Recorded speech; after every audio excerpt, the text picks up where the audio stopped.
Hello, respected viewers. Well, it's George from Ireland. I was very sad to read over dinner that Oleg Gordievsky has died at the age of 86, but he had the last laugh. He died peacefully in his bed. He evaded the long arm of Vladimir Putin.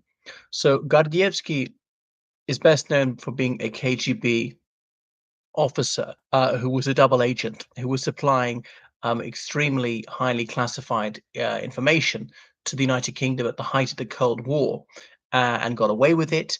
And although his own side, the Soviets, suspected him, he managed to escape from the Soviet Union, a seemingly impossible task. The British diplomats meant to help him get out of the Soviet Union didn't think it could succeed, but he did. He got to the UK. He lived out the rest of his life in comfort. He was honored by the late Queen. He should have been given a peerage, partly because he richly deserved it, but as a two fingers to the Kremlin right now. So right, he was born in Moscow, and his father was in the Narodное комиссариат внутренних дел, as in the People's Commissariat of Internal Affairs, which is really the secret police. They weren't doing ordinary policing duties like dealing with pickpockets and graffiti artists. It was really about the oppression, and I use that word advisedly, oppression of ordinary people, of massive scale state terror against anyone who would question Stalin's tyranny, racist violence against various ethnic minorities, just crushing the life out of any dissent. So the use of torture was routine. People could be sentenced to years of slavery, 14 years in the Gulag, just by an administrative process, simply a senior NKVD officer signing a document, no hearing whatsoever. Sometimes they had a trial, and it was sometimes just two NKVD officers, no judge as such, certainly no defense counsel. So it was an extraordinarily cruel and bloodthirsty system. It was so vicious that that's why some people thought that Nazism wasn't as bad. Anyway, so Gordievsky, who was steeped in that, grew up relatively privileged because his father was one of Stalin's henchmen, though his father didn't rise very high. So Gordievsky, I read his autobiography, and I met him once in the year 2000 or so. I met him in the President's office of the Oxford Union, him with a woman of about his age who presumably he was dating. He was quite a short man, spoke flawless English with a noticeable Russian accent. And I asked him sort of how did he come to realize the Soviet system was rotten. He said, well, just reading the foreign media, anyone could tell you that this was a much better system, that the free world was better. Those are not his exact words. And of course, because that's true, that's why the Soviet government went to such lengths to prevent Soviet citizens having any access to foreign magazines, newspapers, radio, broadcast, television channels, and so on, to keep them in darkness, into this echo chamber, incessantly bombarding them with communist propaganda. Because life in the free world was just so much more attractive. Now, there are obviously problems in the free world, and the free world would include some underdeveloped countries. So, not there was no problems or injustices, hypocrisy, or oppression in non-communist countries, but it was usually much worse in the Soviet world. People voted their feet, ran away. So Gordievsky, he was a gifted linguist. I learned, was it Swedish first of all, then Danish, and Danish is a notoriously tricky language. He learned German too, and then he got his foreign postings. He married a woman who was who was half Armenian, but and she was how to put it, kind of sharp-tongued, acerbic, witty. But eventually, this got to him. He wanted children. She didn't. He aborted their baby, and he was very hurt about that crime that she committed. The murder of children was absolutely routine in the Soviet Union. Anyway, he was in Denmark for a while, and it was a highly alluring country. And yeah, he'd had a Czech friend, and they'd spoken about their dissident ideas. And MI6, Britain's Foreign Intelligence Service, found out about this and cultivated him over a series of squash games. And eventually, he's providing material. He said he didn't want payment because he was doing this out of ideological conviction and so forth.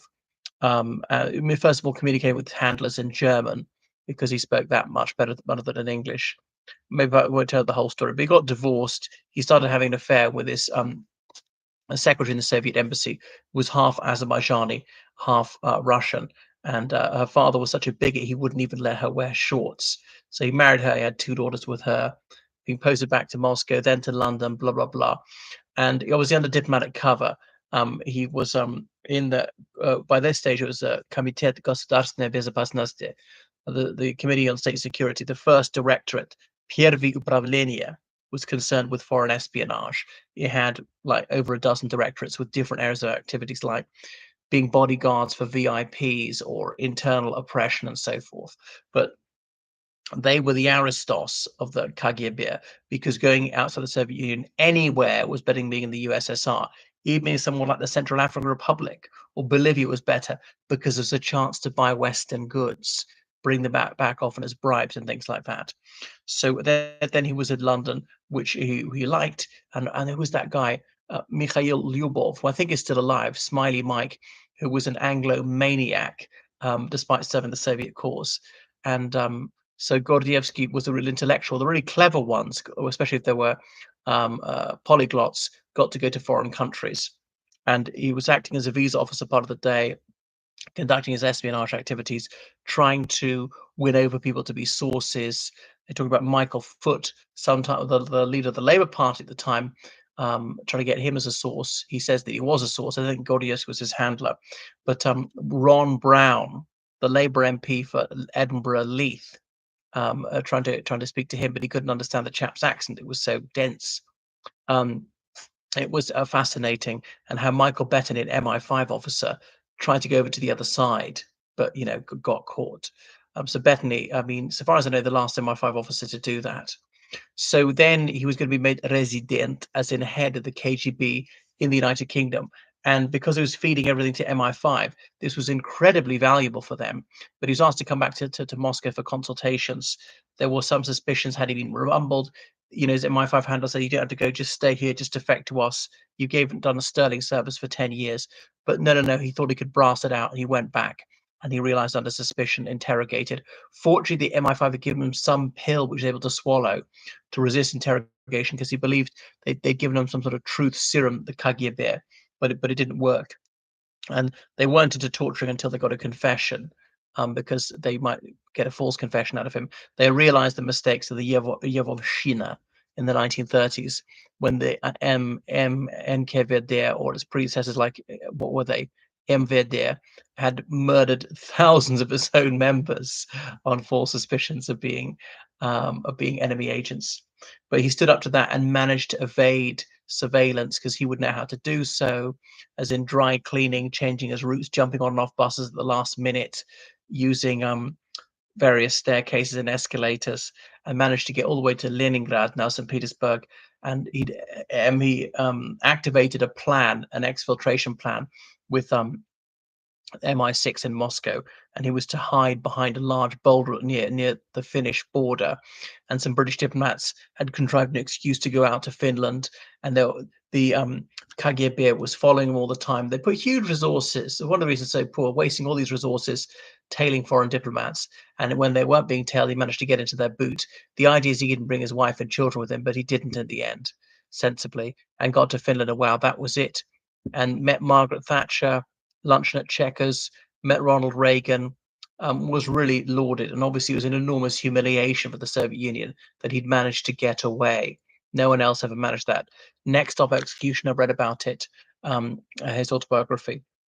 So a real hero, and did obviously sterling service to the world, to the cause of world peace, avoiding a third world war, and to Russia, because it helped to bring down communism, and Russia became a freer country. Even now, under Putin's tyranny, is not as bad as it was in the Soviet Union. Now with capitalism, okay, people have a chance. And yeah, so I really wish I could have met him again. I remember a couple of years ago, did I even write to his publishers? Because obviously he couldn't be traced, you know, living anonymously under some false identity in case they tried to murder him. Remember, because when he came to the Oxford Union openly, relations were fairly good between the United Kingdom and the Russian Federation, but they wouldn't try and kill him then. So that is Oleg Gordievsky, a true hero who richly deserved a peerage. He'll be sorely missed. I really regret that I never got to meet him properly, just that one time. Okay, goodbye then.